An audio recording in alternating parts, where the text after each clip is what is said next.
জাতীয় অনলাইন গণমাধ্যম নীতিমালা এবং জাতীয় সম্প্রচার নীতিমালার বহির্ভূত, যেটি আমাদের তরুণদের মধ্যে তরুণদের যে নীতি নৈতিকতা বা তাদের স্বাভাবিক আচার আচরণ, যেটি আমরা বহু বছর ধরে আমাদের যে সংস্কৃতি, পারিবারিক শিক্ষা, সামাজিক মূল্যবোধ, সেটিকে ব্যাপকভাবে বাধাগ্রস্ত করছে বলে আমি মনে করছি।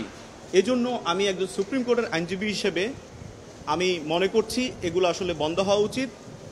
এবং যেহেতু নাটক, বাংলাদেশের নাটক শিল্প খুবই প্রসিদ্ধ, পরিবারের সবাই মিলে দেখার মতো বিনোদনের একটি মাধ্যম বলা যায়। পরিবারের সবাইকে নিয়ে আমরা দেখি। আমরা এর আগে আমাদের প্রথিতযশা যে নাট্যকাররা আছেন, হুমায়ুন আহমেদ, আবদুল্লাহ আল মামুন থেকে শুরু করেন, তাদের নাটকগুলো আমরা পরিবার নিয়ে দেখতে পারতাম।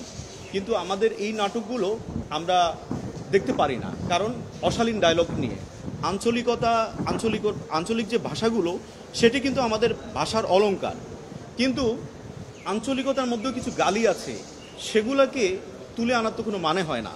সেগুলো অভিনেতারা, আমি বিশেষ করে যেটি বলবো যে মারজুক রাসেলের মুখ দিয়ে নোয়াখালীর কিছু শব্দ উচ্চারিত হয় যেগুলো খুবই আপত্তিকর, এবং এগুলো গালি, কোনো এতে কোনো বিফও ইউজ করা হয় না, সরাসরি এগুলো প্রচারিত হচ্ছে, যেটি আমি মনে করি এটা শিশুদের, কোমলমতি শিশুদের, যেহেতু এখন ইউটিউব, ফেসবুকে শিশু সবাই ঢুকে,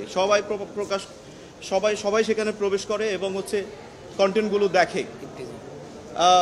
আরেকটি কথা, বিশেষ করে 14ই জুন 2025 কাজল আরিফিন অমি একটি সাক্ষাৎকার দিয়েছিলেন, বাংলাদেশের একটি জনপ্রিয় জাতীয় দৈনিকে একটি সাক্ষাৎকার দিয়েছেন।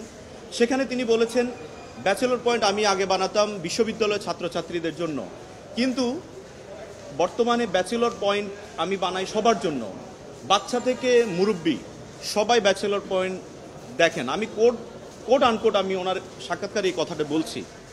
তো উনি যদি এই কথাটা বলে থাকেন, তাহলে আপনারা দেখবেন ব্যাচেলর পয়েন্টের যে ডায়লগগুলা, সংলাপগুলো, এগুলো কি বাচ্চাদের জন্য উপযোগী?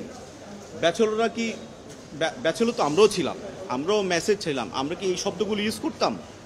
নারীদের প্রতি অবজ্ঞাসুলভ শব্দ ইউজ করা হয়, এবং ব্যাচেলরদের মধ্যে বিশেষ করে এমন শব্দ উচ্চারিত হয় মাদকের ব্যাপারে, যেটি বাচ্চাদেরকে মাদকের প্রতি আগ্রহ বাড়াবে। সুতরাং আমি আমার দায়িত্ববোধ থেকে, এবং যেহেতু এই সংলাপগুলো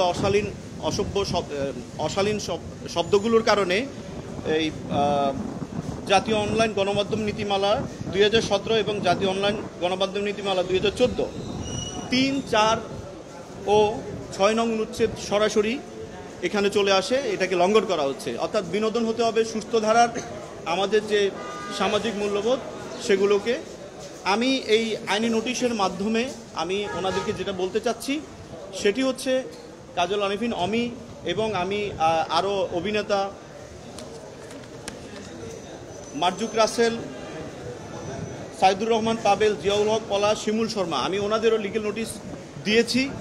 আমি তাদের কাছে যেটা বলতে চাচ্ছি, কাজল আরিফিন অমি বলেছেন যে এই নাটকটি সিজন 5 আরও 120 পর্ব পর্যন্ত প্রচারিত হবে। 120 পর্ব, মাত্র 108 পর্ব, 1 থেকে 8 পর্ব প্রচারিত হয়েছে।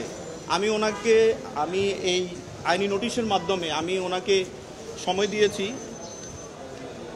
7 দিনের সময় দিয়েছি, যে আপনি অবশ্যই এই অশালীন সংলাপগুলো আপনি প্রত্যাহার করে নেবেন, ওখান থেকে এই ক্লিপগুলো সরিয়ে নেবেন, এবং ভবিষ্যতে বাকি পর্বগুলো প্রচারের ক্ষেত্রে আপনি অবশ্যই এই বিষয়গুলো মাথায় রাখবেন, এবং অনলাইন নীতিমালাগুলো বা আইন কানুনের প্রতি আপনি শ্রদ্ধাশীল থাকবেন।